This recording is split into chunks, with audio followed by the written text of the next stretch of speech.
Under pressure, people break. But this time, it cost an innocent woman everything. In the fall of 2019, 22-year-old Clara Hayes stood trial for the murder of 9-year-old Ellie Jamison, a girl she barely knew from a neighborhood she rarely visited.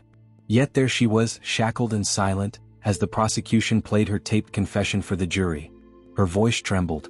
Her words were fragmented. "I didn't mean to hurt her. I don't know what happened. I just snapped." The media had already made up its mind. "Monster nanny murders child," read one headline. "Quiet girl turned killer," screamed another. But there was one problem. There wasn't a shred of physical evidence tying Clara to the crime. No DNA. No fingerprints.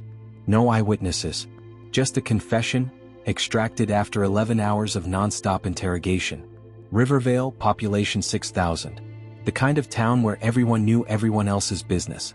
Where the Friday night high school game was the social event of the week. And where a missing child was a full-blown catastrophe. Ellie Jamison vanished on a Thursday evening around 6:30 p.m. She was last seen riding her pink bicycle near Willow Creek Park. Her mother stepped inside to answer a call, and when she came back out, Ellie was gone. The town panicked. Search parties. News vans. Helicopters. Within 48 hours, pressure mounted for an arrest. That's when someone mentioned Clara Hayes. Clara had babysat for the Jamisons once. Quiet, awkward, and new to town, she didn't exactly leave a strong impression. She had a history of mental health struggles and an assault charge from when she was 16. It was later dropped, but in Rivervale that kind of detail never stayed buried. Someone said they saw her near the park that night. Someone else claimed she acted off in the grocery store the next day. So the police brought her in, not as a suspect but as a potential witness. The room was cold. The clock ticked. Two detectives, Sergeant Dawson and Officer Mendez. "Just help us understand, Clara," Dawson urged. "We know you were there. We just need to know why." Hours passed. She asked for a break. Denied. She asked for water. Delayed. She asked if she could leave. "You're not under arrest," they said. "But we need to clear this up." At hour 6, the tone shifted. Mendez leaned in. "We already have enough to charge you. But if you confess, we can talk to the DA. You won't get life." Tears formed in her eyes. She was exhausted. Disoriented. And then, "I guess I must have done it." That's all they needed. Clara was arrested on the spot. The confession played on local news by morning. Within a week, her face was on every front page from Portland to Seattle. The prosecution built its case around that confession. There were no fingerprints on Ellie's bike. No blood. No trace evidence. But the confession, the confession was damning. Her own mother refused to visit her in jail. A former law student turned investigative journalist, she caught wind of Clara's case from a listener tip. This one felt wrong from the start. No forensics. A vague confession. A town that needed a villain. She filed a Freedom of Information request for the interrogation footage. What she saw disturbed her. Nora broke it down minute by minute. Clara's answers were inconsistent, often echoing the detective's suggestions. She kept asking if she could go home.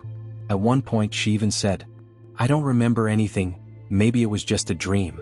Yet they kept pushing. Nora brought in a psychologist specializing in false confessions. He confirmed the obvious. Clara was a textbook case of coercion. But the real breakthrough came when Nora examined the timeline. The state claimed Clara abducted Ellie around 6:30 p.m. But Nora found footage from a gas station security camera, timestamped 6:42 p.m., showing Clara buying cigarettes, nearly 2 miles away from the park. The footage had been logged by police, but buried in the discovery files. Never shown to the defense. Nora released the episode with the footage breakdown. It went viral. Suddenly the tide began to shift. #FreeClara trended for days. Legal advocates called for the conviction to be overturned. Even the judge ordered a special hearing to review the new evidence. But just as things were looking up, the story took a darker turn. 2 weeks before Clara's appeal hearing, Nora received a plain envelope in the mail. No return address. No postage. Just a single sheet of paper with 6 chilling words typed in block letters. "You're looking at the wrong girl." If Clara didn't just do like it, that, who did? Everything changed. And why would someone letter want had the no truth buried all fingerprints. over again? No DNA. Not even a smudge. Typed on an old ribbon-style typewriter. Plain. Precise. Intentional. Nora stared at it, heart pounding. She'd covered more than a dozen wrongful conviction cases, but this was different. This wasn't a warning. It wasn't a threat. It was a redirect. Someone was watching. Someone knew the truth and they wanted Nora off Clara Hayes, fast. So who were they pointing at? And why now? Nora visited Clara 2 days later. Clara looked different, thinner, eyes sunken, a nervous tick in her hands. But her voice was steady. Clara, softly, if someone's trying to scare you, maybe you're getting close. Nora, I don't think they're trying to scare me.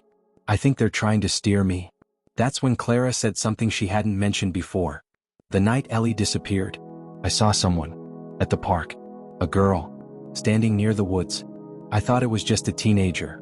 Nora froze. What girl? She looked familiar. Brown hair. Hoodie. I thought she was just hanging out. But she was watching Ellie. Clara walking past Willow Creek Park on her way to the store. Ellie on her bike. Laughter echoing. And by the edge of the trees, a teenage girl in a dark hoodie. Staring. Nora replayed the timeline in her head. The state had tunnel vision on Clara. No one had looked at anyone else. Until now. And then, in a twist no one saw coming, Nora found her. Using school records, social media, and good old-fashioned library digging, Nora cross-referenced photos of local teens who lived near the park. She landed on one name, Ava Cole. 17. Lived 3 blocks from Ellie Jamieson. No prior record. But one thing stood out. In her sophomore year, she was hospitalized for psychiatric evaluation. Rumors of violent behavior. Kept quiet by the school and her family. Ava had moved away just 3 weeks after the murder. No explanation. And Nora found something else. On a private Facebook page once belonging to Ava, Nora found an audio clip posted a week before Ellie's death. Ava half whispering into a mic. Sometimes, I want to see what happens when everything breaks. Like what if I just did it? Would they even know it was me? Chilling. Ominous. The post was deleted within 24 hours, but a classmate had saved it. Suddenly, everything shifted. The letter. The girl in the hoodie. The cold look in Ava's eyes. Was Clara set up? Or was Ava playing a game no one could see coming? She was quiet. Brilliant even, the teacher recalled. But there was something off. She didn't feel things. Not like the other kids. She once dissected a frog and smiled when the heart kept twitching. Nora asked about the day Ellie went missing. That was the day Ava left school early. Said she was sick. Left around 2 p.m. Never came back. It was the same day Clara allegedly abducted Ellie. But Ava had no alibi, and no one questioned her. Ava had relocated to a nearby town under her aunt's guardianship. Quiet. Private. No one talked about what happened in Rivervale. Nora sat in her car outside the house for 20 minutes before Ava appeared, walking her dog. Hoodie. Earbuds in. Same cold stare Clara described. Nora didn't approach. Not yet. But she made a call to Detective Elena Ruiz, one of the few officers not involved in the original investigation. Nora, there's a girl who was never questioned. She matches a witness description. And she has a history. Detective Ruiz, send me everything. With just 3 days until Clara's appeal, Nora raced to compile everything. Ava's background. Her behavior. Her chilling recording. It was all circumstantial. But it painted a disturbing picture. That night, Nora received a blocked call. She didn't answer. But a voicemail came through. Static. Breathing. Then a low voice. Stop digging. People forget things for a reason. Clara's not the only one who can be erased. Click. The warning was clear. But Nora wasn't backing down. Because the truth was no longer just about Clara, it was about a town built on secrets. A town that protected its own. Even if that meant letting an innocent girl rot behind bars. And then, just hours before the appeal hearing, Nora got one final shock. A package left on Nora's doorstep. Inside. A bracelet. Bloodstained. Tiny. Child-sized. With the initials EJ engraved on the charm. And taped to it, another note. She dropped this near the creek. You're close. Finish it. Was this Ellie's bracelet? Did Ava leave it behind? And why would someone risk everything to get this into Nora's hands now? Next episode coming next week. Subscribe so that you don't miss out. Thank you for watching.